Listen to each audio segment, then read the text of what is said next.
we've got Virtus.pro who are going to try and give us some big playmaking team fights. But on the other side, you got a favorite of yours, Storm Spirit. Though a panel, apparently Hatred, they were not a big fan of the Troll last pick. What did you think about that? I think Troll last pick is a little bit interesting just because you're playing against an Ursa who can just enrage off the mischance. He can get in your face. The Clinks is also very good at that. The Silencer, I think, is going to be very good against the Storm. It's really hard for melee heroes in general to play against Enigma. Ooh, I don't know. But I can't root against Storm for obvious reasons. Yes, as a physical embodiment of the hero, you even went through the same physical transformation he did as well. I understand that you've got some significant biases going into this game, but it seems like we're not going to have any early action here. Both teams kind of trying to scout out. We saw Roger being able to throw down a ward to block the pull camp, which is probably really important for this off lane of the Earthshaker Enigma. They want to be able to pull the lane back as much as possible, so being able to keep that camp blocked is going to be really important. Yeah, I think what's important for Mineski in this game is to stay calm, because you are one game away from elimination. But you can also think we're still 2 games away from just getting out of this. We can knock out the favorites. You needed 2 wins anyways. Ninja Boogie and Ice. They plant a trap. They're going to be able to come in from behind and catch Solo, and that could be your first blood as Ice just needs to be able to get another swing in. But Solo, he may have regened up too much. He's going to be able to eat through the trees. You got to juke the other stuns. He managed to juke up the stun for a second, but it's still going to be found. That'll be your first blood. The bounty runes, though, 2 already picked up by Virtus.pro. Mineski did get the other 2, so it's going to be an early advantage for Mineski. And our third man in the sky is going to be Pimp Knuckle once again for this game. VP, he did not miss the first blood. Indeed. Good job, Georgia. What is this lane? It's going to be a Silencer Ursa versus Wraith King Dark Willow. I feel like any of these off-laners with the stun combined with Dark Willow are really tough to be able to play as the 5 position in lane. It feels like the support really just can't be out of position ever. Yeah, we saw that in the last game where it was quite hard for the tree to do anything, but we saw the purpose of Roger as the game went later. And I think they're willing to trade that a little bit. What do you think about this mid matchup? No one is putting so much pressure on Moon Storm Spirit right now. Is this a lane that Clinks is supposed to win? Yeah, handily. It's a really tough one. Storm does have high armor, but what's really annoying about him is that you sort of have to think of him as a melee hero just because... Oh, that thought he's gone. A little too close. He was searching for the ward, and no one jumps on him. He was so fast at that, reacting. He saw that he was going to go up. There's no ward up there. And look at that. Roger, he spotted out the courier. There's no way. Is he really going to try and run it down? He's going to go for the... He thought about it. He was like, I'll Fisher block it and run it down. I don't think that was really going to work for you, Roger, so it's a good thing he didn't try. This mid lane, though, like I was saying, Storm, you do have high armor, but the low move speed means that you have to commit to things a lot harder than you should. The fact is that Remnant pretty much makes you a melee hero. If he gets Fisher blocked here, it could be a second death for Moon in a lane that's gone hard. Here comes that Fisher block with the strafe activated. Moon tries to run away, but no one's attack range is just too large. Ice turning around, immediately gets a crit. Now it's going to be able to pop out the skeleton. Only one of them, though, so they're going to need the extra damage coming out from the Dark Willow. Just needs to be able to keep the vision. The skeleton actually loses it, and they lose that Dark Shadow Realm damage. And now with a silence on the jab, turns around, does manage to get the brambles onto Ursa. Ramses is dangerously low. They're almost able to finish him up, but a healing sound managed to keep him alive over the top lane. Roger gets super low. They do manage to get the whirling axes on him from range, and Ninja Boogie will be able to pick up the kill. A lot of action early as both teams getting into it, and this mid lane still very successful for VP. This is going to be the saving grace for them, even though their side lanes are hurting. Ramses lost that healing sound, but he still has plenty of tangos, but for the time being, while he slowly regens up, it'll be the Wraith King controlling the lane and getting the better of the CS war, which leads us with top lane we haven't really talked about too much. It is an Enigma pulling back the lane against a Troll and Vengeful Spirit. So between the Earthshaker blocks as well as the denies out for the Eidolons, Pasha is sitting in a pretty good position laning-wise. He's got the creep equilibrium in his favor. As long as he doesn't feed away too many Eidolons. Attempts to go for the deny. Mushi, though, already had the miss percentage chance on him. Managed to get a Fisher onto Ice. Eats through the tree to open up the path to safety. As Pasha, 11 denies in this top lane. As much CS as Mushi has, as long as he plays this passively, he's going to win this lane. As you see, he's already got the level advantage. This is the benefit as an offlaner. It's that Pasha, his laning phase, he can't really kill anybody, but he's going to be quite annoying. This hero requires a lot of items, but it's awkward because you can't make plays around the map. You just have to sort of farm for yourself. Yeah. And his Vengeful Spirit didn't really have much of a job. Finally did manage to find the ward and goes for the pull, which will really help out in this laning configuration. Roger trying to protect that double damage rune. Moon is going to be the one to get it instead. Now, looks like he wants to just, is he just going to go jungle? I don't really think he's trying to put in the resources to find the Earthshaker top lane. Pasha slowed down. There's going to be the Malphus on Bushi, though, and won't really be able to catch him. Oh, look at Roger. He's going to go for this play right now. He's loaded up the enchant. Moon, where are you going here? He can get the Fisher block. He's got boots and a windlace. He may be able to run him down. Moon's right now pinging to be able to get some help. Oh, he bought his bottle. And will be able to get the regen out, so Roger gives up on that kill.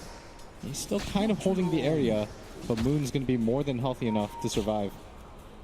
So he just read the fact that Storm Spirit, his lane is just gone at this point, right? Klinks just seems to dominate the mid lane, so now Roger's just trying to keep the Storm Spirit down even inside of his jungle.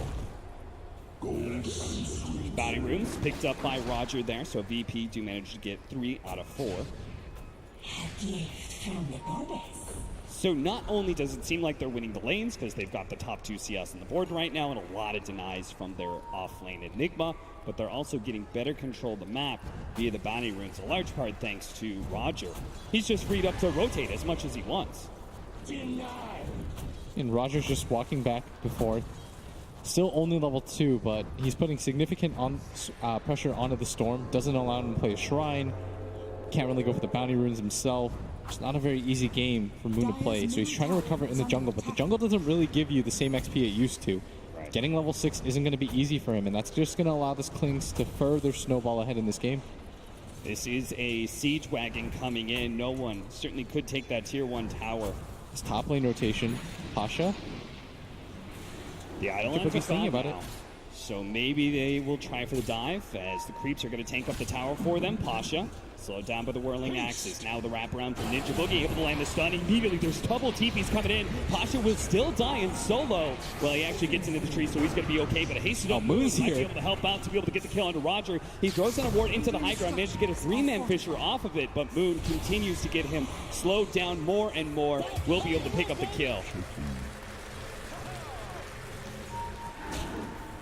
So a very fortuitous rune for Moon, who really didn't have much of a mid-laning phase against no one's Klinks. Definitely needed some sort of pickup like that. And that's a very good rotation. It comes in with the catapult. But unfortunately, when you're playing against an Enigma, he's going to convert it almost immediately when he comes back alive. Dire's middle tower has fallen. And mid tower falls at 7 minutes in. Mid Klinks. Between the Ring of Aquila, he's got that minus armor orb as well. And then the Searing Arrows. No hero lane just means he's able to take that tower super early. Ice. It's not level 6, so he's got to be a little bit careful here. Almost got sandwiched. Ice will pull the creep wave right next to the tower and see if he can get the creep wave right in front so he doesn't have to worry too much about overextending himself. And jabs. Does have the clarity running. He's got full mana. No one thinks twice about it. And instead, it looks like he wants to run to this bottom lane. Stun onto Ramses, blocked in by the Fisher. Ice did not have that reincarnation, and he has nowhere to be able to run to either. Pops the skeletons out. Ramses kind of stuck here underneath the tier 1, but no rotations from Mineski. Dark Will is trying to take over that mid lane. The Storm Spirit is too busy jungling right now, so there's just no rotations possible. Yeah, Storm right now is just a liability. Maybe with the level 6, he can actually kill Ramses super low. No one is nearby. Ramses pops the enrage. That buys him a little bit more time. Moon's going to commit more and more. Now he's going to be low on mana. They turn with the help of no one. They baited Moon in and will be able to get the kill while Ramses still survives. That was patience from Virtus.pro. They knew exactly what they were doing. No one just waiting and biding his time until Moon ran out of mana. Moon way overcommitted for that. Onto the Ursa, who is enraged. The rest of the team from VP was there. He has to anticipate some sort of rotation, especially with the Klinks taking his mid tower so early on. It frees up no one to go anywhere. And you see that early abuse is Roger. He did run past the sentry, So Mushi is well aware that he's here. Just going to farm up the jungle camps. Pulls for himself to try to secure a little bit more safe farm. Now, Mushi shouldn't be too threatened by an Earthshaker solo, but with Pasha having level 6, the two of them absolutely could kill Mushi. That's why he's playing pretty far back, doesn't want to get Fisher blocked. He's got 900 HP, a 1, and he's under his tower. Yeah, that's a tough kill to get. If anybody TPs on the side of VP, or from Mineski, it would instantly turn things around. And that's why we see heroes start to filter in. Ramses is up here too, though. Just running around with phase boost. Doesn't even wait for his blink dagger before he starts rotating. That's kind of curious. It'll be the Clinks who takes over the bottom lane now. Ramses going to have the Curse Crown placed on him. Now he can enrage it. Chooses not to. Now they get the magic missile and just pull him up real quickly. Ramses didn't expect that, but fortunately the stun fades. He gets the enrage. Oh, man. He'll be able to get away. Bottom lane. Ice. Managed to get the Skeletons out with a Wraith Fire Blast onto Solo. It's going to try and trade out 1-for-1, but he's just not going to be able to do it. The damage doesn't happen fast enough, and that's going to be intelligence lost and gained for Solo. I thought that the fissure pathing actually messed him up as a long zip. Moon. Apparently, he's just a big fan of heavy commitment. This time around, he gets the kill and gets out, though. Jabs running in. Pasha thinking about the black hole. Does throw it down. Going to be covered in it. Not really going to be able to get away. As the Shadow Realm fades, he will be able to get the one damage. That one last shot is going to be enough. Tried to go for the Bound Rune. Pasha sees the free kill and says, why not? You're not going to have a better opportunity for a black hole anyway. Ooh, that was scary. Pasha would have been real sad if he doesn't pick up the kill there. You know what's really cool is that Roger rotated around so much. And this whole moving the Ursa around the map now means that Roger can take over the middle lane because Klinks is going to be chilling out bottom, where he's been trying to pressure the Wraith King, get some damage on the tier 1 tower as well. They're giving Roger an opportunity to get back into this game. Yeah, I do like that. If your Earthshaker's level 2 just running around trying to get fissure blocks off your mid laner, you have to repay him somehow. And this is exactly how they're going to do it. Mineski could also use a little bit of help with their supports. Jabs is super close to that all-important level 6. This is my favorite part about taking this mid tower. Like, you just allow anybody to come here and farm. And on the flip side, Mineski, no one really feels comfortable being there. Ice doesn't have the reincarnation, so he's brought down very quickly by no one. Yeah. And this is the second game in a row where they pick this combination. Dark Willow, Wraith King. They think there's something to it, but so far, not really panning out for Ice. Feels a lot like the Weaver Earthshaker as well, where you just have so much single target power coming from these heroes that you only need a little bit of stun, and Fisher gives you exactly that. You see him take that bottom tower now, get away completely unpunished. And if anything, it's got to be Mineski who's careful, because VP were backing up no one big time. 3 heroes rotated down to this bottom lane. They're going to smoke up, now move through the map. I'm guessing their next objective is going to be that top safe lane tower. Yeah, there's this worrying trend emerging where Mineski, I feel like they just always get into this deep hole and they've got to make some sort of sick comeback. Yeah. The game against Fnatic, the game that we saw yesterday against TNC, game 1 of this series, you're playing with fire there, where you have to just assume that you're going to be able to win the team fights. And we've heard so many pros and analysts talk about how the laning phase is all important. Yes. Mineski will be able to get a pick off here. The Terrorize goes out, and the Eidolons fade out, which means Jabs can get some damage out with the Bedlam, but the Earthshaker Fisher actually allows them to be able to separate a little bit. They do get the swap back from Ninja Boogie, because they have no real damage. The Troll gives up on that kill, and it's going to be Ninja Boogie brought low by the Malefice. They just didn't bring enough heroes there. Yeah, another -2 is Solo. Already up to 10 stolen int. Doesn't really matter quite yet, but might pay dividends later on, especially against the lineup of Mineski. Like, this Vengeful Spirit won't really get stat items. She's going for Tranquils first. His bottom lanes, no one. Trying to get rid of the Wraith King ults. Barely misses out on that. That would have been a very large win if he could have forced that super long cooldown of the reincarnation for free. I saw earlier Solo did have the smoke. He has actually got 2 of them. They just picked up the Blink Dagger on the Ursa as well, so it feels like this is a great time for them to go hunting, basically. Any pickoff could allow them to take another objective. They want to go Even Roche. Roshan is available, and yeah. This is, again, they're on Radiant side. They've got Klinks, they've got Ursa. VP are always going to have this advantage to be able to go for these free Roshans. Mineski, what are you going to do about it? As it begins with the Helm of Dom Creep tanking everything. Ninja Boogie going to send in the aura. They have better scouting this time, and they've got the information, but they actually now need the heroes to be able to contest, and thanks to Pasha with the Helmet Dominating tanking up, this Ursa is just able to freely wail on Roshan. Is under attack. Bringing the Clinks in, Mineski are not even going to try. Roshan has fallen to the Radiant. 13 minutes into the game, the first Roshan. It hurt Mineski so badly that VP were able to claim every single one last game. They've got to do a better job of keeping this area scouted out. Do you think they just felt like they couldn't fight? And Yes. do you think that's the correct read of the game? I just feel like their heroes were too far away. Okay. And the first wave of terror, I thought he was using it to not ping the Roshan hit. Uh-huh. He just wanted to see if heroes were in the pit. Because if you hit the Roshan and it's low, you're just going to make it easier for the enemy team. The smoke is going to pop. They're going to the high ground. They do spot out some heroes to meet the global silence, and now Moon's going to be in trouble. Ramsey sits on top of the Echo Slam to hold him down. They do manage to get the Fisher on the side on Ice. A smoke gank goes awry there as Mineski run into the heroes, and now no one. Right Mid behind lane. Mushi. He needs a little bit more help. He needs some sort of disable. He doesn't have the most HP, and Mushi, especially with that whirling axe bottom lane, they're actually going to be able to catch Ramses here, and rages off the stun. Doesn't get hit by the brambles. Really well played by Ramses, preventing his own death there. And look at no one. He's hunting Mushi. He's got a Deso. Ninja Boogie, 15-minute bounty runes. Ninja Boogie willing to fight for this one. He is going to pick it up, but it looks like it's going to cost him his life. His last word takes another 2 intelligence for Solo. Now that's a 5,000 gold lead.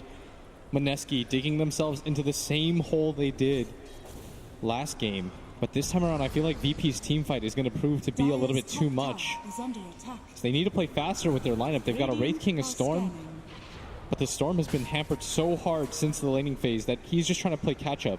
And this Wraith King is in a similar position. Last game, I think Ice had the Blink Dagger around this time.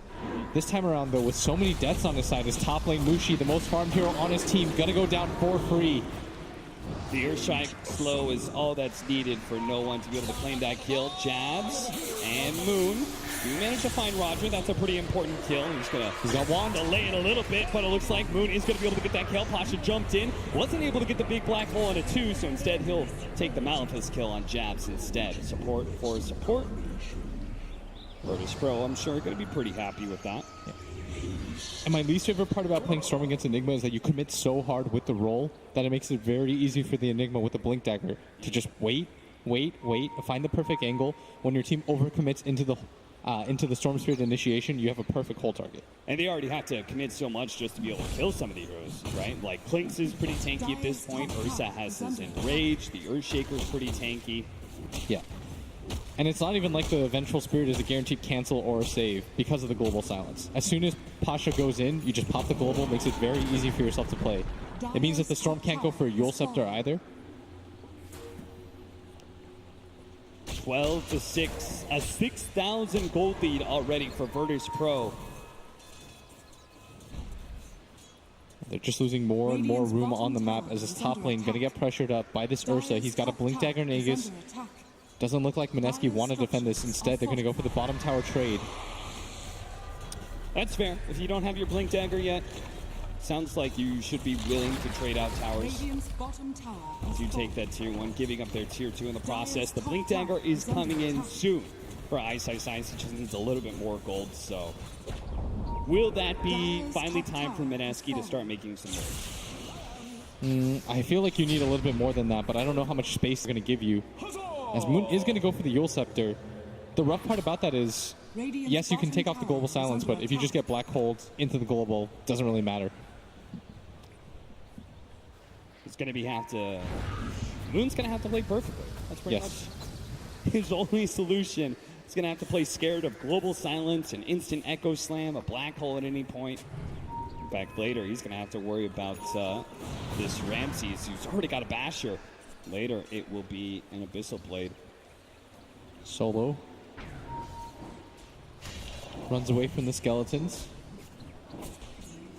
Look at Solo. He's even building towards the drums. That's how you know a team is very flush with gold, has a very successful laning phase like that when even the 5 positions can look at some other item than upgraded boots. Yeah, I'd like to see Ramses push out this mid lane because he does have the Aegis and they're not going to want to go on him and connect to the rest of your team. VP, they're starting to play faster and faster since last game. They're picking up the 5-man momentum, making great use of this Aegis timing. It's about to fade out, but they've gained most of the tier 2 towers, and this is looking a little bit cleaner than last game. Pasha jumps in. Ninja Boogie is going to be the target. They set the trap. Easy kill for them. Virtus.pro pushing that tempo, and Mineski are just not really responding. They lose the support there. Just go high ground? They're just going to keep going. They're going to force Mineski to do something here. As the tier 3 is going to start taking some damage. Mineski, you've got to come back. Managed to get the Shadow Realm off just in time before Ramses could jump and pounce on that Dark Willow. That is a tier 3 tower for free. At 20 minutes in. Ice puts himself on the front line to make sure there's no further push, but the damage is already done. They can take shrines. Wonder if Virtus.pro is going to wait to take those shrines a little bit. It seems like they're going to back up to their side of the map for now. Those shrines at some point are just free. You don't have to risk it at this point because you know that you force everybody from Mineski back to their side of the map anyways. So you just wait, reset the map. Ramses is going to get a lot of free farm top. But the anticipation is there from Mineski. They're going to smoke up. This is a really smart smoke. They anticipated that Ramses is going to be a little bit cocky because he thinks that everybody from Mineski is holed up inside his base. Here we go. Managed to get the scan off. Instant stun. Make sure that you chain it properly for no win range. Double TP is going to be canceled. Mineski get the clean pick off with no further action. Stupendous. And that kill, it was worth a decent little chunk of change there. It was over 1,000 gold and 1,000 experience. Ninja Boogie trying to just get wards down. Vision is the game that you have to play as no one. Hunting right now. If he runs into Ninja Boogie, that would be a free kill, but instead just going to deal with the mid wave. He's going to have BKB soon. Oh, boy. And their heroes are just going to get harder and harder to kill. I really didn't like that Mineski just gave away their tier 3 tower for free. I do like they go for these smoke plays where they're reading the map. Going for that Ursa kill was huge. It does slow down the game a little bit for them. And they're still trying to make game-winning moves, but I mean, that bottom play, I feel like that's going to haunt them. This is always the danger of playing against Virtus.pro, right? Is they're so adept at being able to win the laning phase super hard and then transition that into some fast objectives. And you just feel like because you're already behind, you can't take those fights. But then because they've taken so much gold from the objectives in the first place, it gets even harder to take those team fights. I felt like last game they played a lot slower than they normally do. A little bit more tentative, I'd say. A lot more of a feeling out process than we're used to seeing in Virtus.pro because they usually just get going early once they grab some towers, but no one. Shadow Realm, they do have the Fissure to be able to stop him in case he tries to TP away. The Curse Crown hit goes down, the Fissure, and just ticking out from the Arcane Curse. That'll give Solo the kill instead. Another 2 int. Just racking it up. 18 intelligence is what he's stolen so far. Immediate smoke up because they didn't blow anything big for that, so they still have Black Hole, Echo Slam, and they see a victim in Ninja Boogie. Range's going to jump forward, still all their cooldowns up so they can keep on fighting. Ice just trying to farm Ancients nearby. Solo gonna run into him, but Solo is not a free kill. 1100 HP, has infused raindrops, has a magic wand. Oh, Roger with the smoke and blink dagger. He's hoping to be able to catch Mushi. Because all Mineski's doing right now is just split pushing with the Storm and the Troll.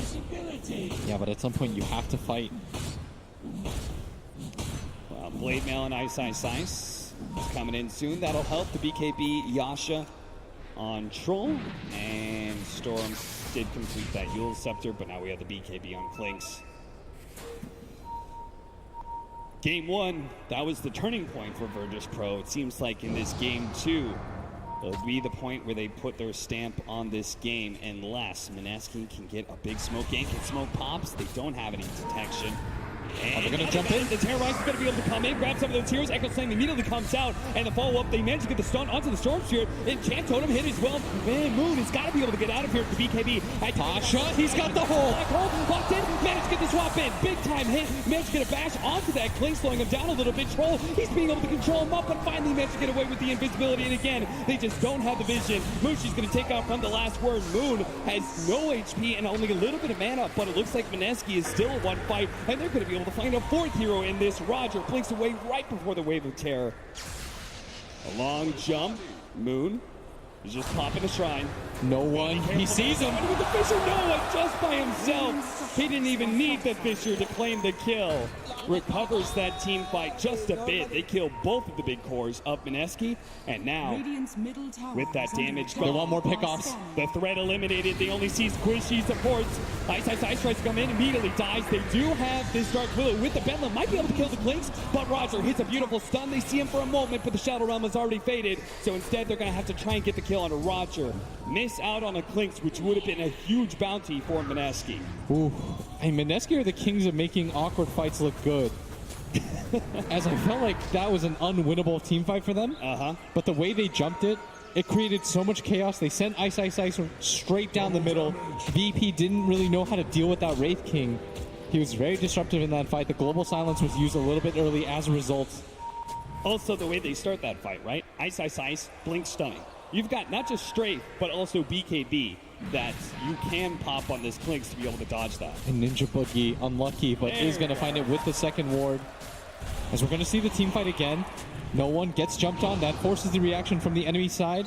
When they get that initial stun, the follow-up Terrorize is always there, and that looked great. And then we had that black hole coming in from Pasha as he tried to lock down the two big cores, but Ninja Boogie really on point. Was very patient in his positioning, just sat back the entire time. And that ends up giving Moon a free kill as a result. And Ramses with no BKB cannot fight. And it could have just been a 3-for-1, but they just overextend a little bit too much. And now it's 4K.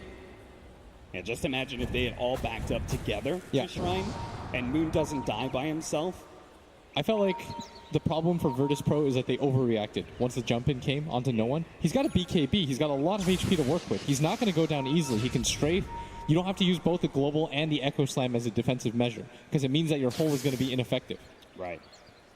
They do have a Radiant are scanning. decent pickup on Mineski, the Blink Dagger for jabs. So now we can jump in and immediately start getting some damage on one of these heroes in the back line, like the Clinks or Enigma. Even Solo would be a free kill for him. But then you look at Virtus.pro's side, and they just get tons of items. BKB, Don't give up this Ramses, Roshan. as well as Pasha. Don't give up this Roshan. You gave up so many in a row last game. This has to be like the 5th Roshan This in combination this series. though, is so good. They do manage to jump in with Ice. He has Reincarnation as well as Blade Mail. So he's making himself a target, making so. Whoa, jabs. He just managed to blink in, goes for the Bedlam, almost killing Solo. He wants to be able to take out this global silence, but he does so, but trades away his life. No one. Finished off that Reincarnation. Ram's going to jump in, going for Mushi, the long jump in for Moon, but he's the Oh, the Echo Whiffs! Away from the Echo Slam, now the Black Hole, locking down the Vengeful Spirit, who managed to get the swap away onto Mushi.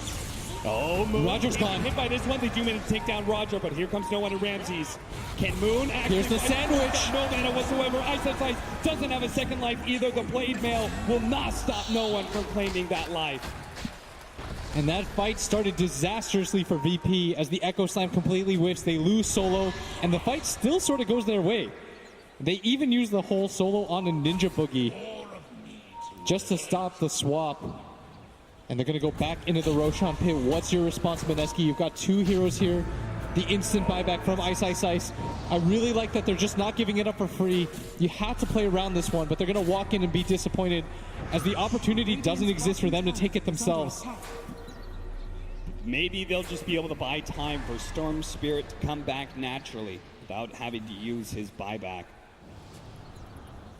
Still, I really like the fact that Mineski this time around, they're not just giving it up for free. They're playing around the area. Dire are scanning. It seems like VP, we saw how they sped up the game a lot faster than Game 1. They learned from their mistakes, and it seems like Mineski are doing the same thing. Mineski knows that every single time that VP grabs one of these Aegis to cheeses, it resets the game in their favor. As they're going to walk in Ramses, Gets caught. They know he's in here. Ice. Later, Doesn't get the blink over. He didn't blink into the pit, blink to the side there. A little bit curious, and now they kind of have to reset. Ramsey's going to go for the fast kill with the enrage. They do manage to spot it up, but it's a bit too late for Moon to try and jump in. Now Ice is going to be spotted. He's slowed down by the Malefit. Doesn't have his ult. Doesn't have his ultimate. It was just coming up. Roger comes in with a Fisher. BKB activated. Managed to get the bash from Ramsey's under the troll. He's going to turn and fight Ramsey, take away that Aegis. At the same time, they did manage to finish up the Enigma. Mushi trying to track down Roger. Meanwhile, Ramsey's magic missiled up. No one's going to help him take down Ninja Boogie. The Terrorize comes in. Does manage to get the clinks. He just took away with that death pack. He has no HP with the Bedlam. They almost keep pops off the Chief and BKB. He turns, kills the support. Now Moon, he's got to get out of here. He is on 700. He's gotten bashed. He's gotten bashed up. He has to jump away 4 HP. Is that what he's going to live on? Ramsey's so close. The silence. He can't jump away. Ramsey's wipes the rest of Mineski. The Roshan fight is theirs, and so is the team fight. Oh, what a disaster for Mineski. It looks so good the way they started that fight. But Ice getting caught out, doesn't have the reincarnation. Some of the combos look so sick, but the cheese pop at the last second from no one baited them in so hard they had no idea that he had it. And now you've been exposed. You already lost your tier 3 super early.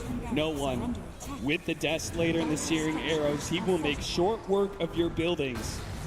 And this is why it's so rough giving away the Aegis and the cheese.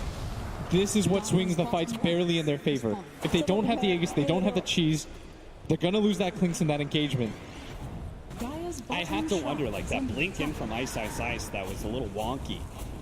And then him getting caught out without reincarnation just hurt them so badly. But it all would have been fine because Moon catching Pasha was such a big win. If they control the Clinks long enough to be able to bring him down, the fight still could have gone their way. But as you said, this is why the Aegis and cheese are so important. It saved Ramsey's life and it saved no one. You saw how low he got the bait. They all in committed for him. He pops the cheese, turns it around with that BKB. And poor Moon getting bashed up. Radiant are scanning. Ends up costing his life as well, despite the fact that he was on 700 mana. Plenty of room to work with. Bottom barracks are under attack. 10K. That's the gold read right now for Virtus.pro. Storm just going to jungle up. Has the BKB now. 10 seconds. A lot of defensive items. Doesn't feel the need to get any sort of damage because he knows that he just has to fight through the silence. Pasha just dealing with the top wave. He's got a BKB at 8 seconds now. It is a 80-20 game now, according to Dota Plus. And I still see ways for Mineski to win the fights. What does that look like? Walk me through that scenario. You just wait for Virtus.pro, their BKBs to get a little bit lower. The Storm just has enough mobility. He has a BKB now. If he gets a Shiva's, it's going to be hard to just straight up burst him if he gets his BKB or his Yules off. Ice runs in. Out a BKB? Yes, for sure you do. That has to be with jabs and how he uses his Curse Crown. Right. And you see that Mushi still eats heroes. He's not underfarmed in the least. He's got the most last hits in this game. His net worth is suffering as a result of the towers, but not bad whatsoever as no one. He's pretty far from the rest of his team. And the Dire are going to scan. Ice. His smoke breaks as he pushes into the creeps. And there's the fissure. I feel like Mineski should take this fight. Sentry laid out. They spotted that. They see that. They know that Mineski's smoke just outside of vision. And Moon stepping forward. Mushi. This is an interesting position for him to be in right next to the trees. Oh, Ramses. His smoke instantly breaks. They are daring Mineski to jump onto Pasha. Trying to set traps both sides. Ice. Lingering forward. They don't know how close they are. But bit by bit, their shrine is going to go down soon. It's Pasha. Stepping forward for half a second. Mushi still holds that position from behind everybody, and they're going to run into each other. Not trying to be able to communicate. They do manage to get the swap back, and the Dark Will is already dead, but at the same time, Pasha's gone. Got cleaned up by Mushi so quickly. Ice with the second life. Ramses pops his BKB, and he just fights and turns, kills Mushi. Now they're going to be able to catch Ice from the second life as well. Mineski just caught out on all sides. The initiation onto Ice forces Mineski into action, and they're just not strong enough to be able to kill more than Pasha. And the Enigma instantly goes for the Boots of Travels. He's got the buyback. They're trying to play for the win right now. Going for the tier 3 tower. VP They smell blood. 4 heroes down still for Mineski. It's just the Storm. Moon gonna try to wait for some reinforcements. But the first set of racks are going down. VP are marching their way towards the second set. They were the last. Oh no! The Abyssal! The Abyssal blade, no! He does have a buyback. They're going to be forced into it now. They're going to try and get the long jump in onto Roger, pop in before he can do anything, and he managed to get the damage onto Ramsey. Prevent him from being able to blink away. They need this so badly, but he can't get back. He managed to get the Ghost Scepter off and gets away. That was so close. If Moon had died back there, then Virtus.pro could have gone straight for the throat, but they will have a little bit more time. This is the Sea Hope. They took out their brothers in arms in TNC to be here in this elimination match. They cannot go down without a fight. But 14K VP, they widen the gap as Mineski down that first set of racks, or the melee racks at least. They've lost 2 melee racks. No tier 3 towers left alive. They can't allow VP to win another fight. VP take towers so quickly with that Clings. And everybody's got to play careful now of that disable from the Clinks, that Scythe of Ice that took out Jabs. You could see him trying to put, always take out that Dark Willow first, right? That AoE control from Terrorize. It's just too much of a problem. There's no one gonna run into the illusions, instantly backs out. Doesn't want to die with his Ursa dead. This is the only real way that Mineski can get back into this game, is to get a pick off with the Ursa dead. 20 seconds, they have a small timing window. They're trying to make use of it right now. I love how aggressive they're being. They're not afraid, despite the buybacks. 10 seconds without the Ursa. They're really trying to force a fight on that. They're going to jump for Pasha. BKB activated. Turns, gets away with the Glimmer Cape. Moon forced to use a BKB of his own there, and he's pretty low on mana. No one hopes to be able to catch him. He's going to find the angle. He's got no buyback. The Spear with the Global Silence. There's going to be no swap to be able to save him. That's a dive back. Beyond godlike for no one. All it takes is one little mistake from Mineski, and now they have to play 4 versus 5. A full minute and a half. It's going to be one hell of a defense for Mineski just to hold on to this game. And they're holding this high ground area. Maybe they're thinking about taking this fight. They know they can't just allow VP into their base. Maybe no one is going to come. A desperation hold. A perfect opportunity. They already got the sight up as well as the BKB. Virtus.pro, they're just too damn fast. Roger locks down another one with the Echo Slam. Catches 2. That's going to be the Dark Willow. Ice. The last man standing for... Oh, look at it. Just give him the preemptive black hole. Give Mineski no way out of this game. 2 of them. Virtus.pro will move on. We saw Liquid do it last year. They got sent into the losers early on by IG, but they made their way back to become tournament champions. Then VP, their first test, they passed with flying colors. As Mineski are eliminated, no one ending that game 14-0-8. This man is not ready to go home. The bracket's just not working to the favor of Southeast Asia, as Mineski had to take out TNC to get here. Now will also be eliminated. So we say goodbye to them. Virtus.pro, though, I mean, they came into this, they were like the tournament favorites. So many people, Virtus.pro was so dominant all year long that everybody favored VP to be one of the top 3 teams here at this TI. And the early drop to the lower bracket and their group stage performance as well, I know came to a surprise to many. Do you think this performance, are we seeing some of the old VP coming back? I think just getting this win on the main stage brings them a little bit more confidence. It resets things for them. They're going to look at the bracket. They're going to see an Optic team that they've beaten before. They're going to be a little bit more comfortable. And this might just be the spark that they needed. VP needs to be able to reclaim some of that old flavor that they had. They love to be able to play all loose. And now that they're in the lower bracket, maybe they've found their way. We'll see whether or not Virtus.pro can keep on moving forward as they do here again.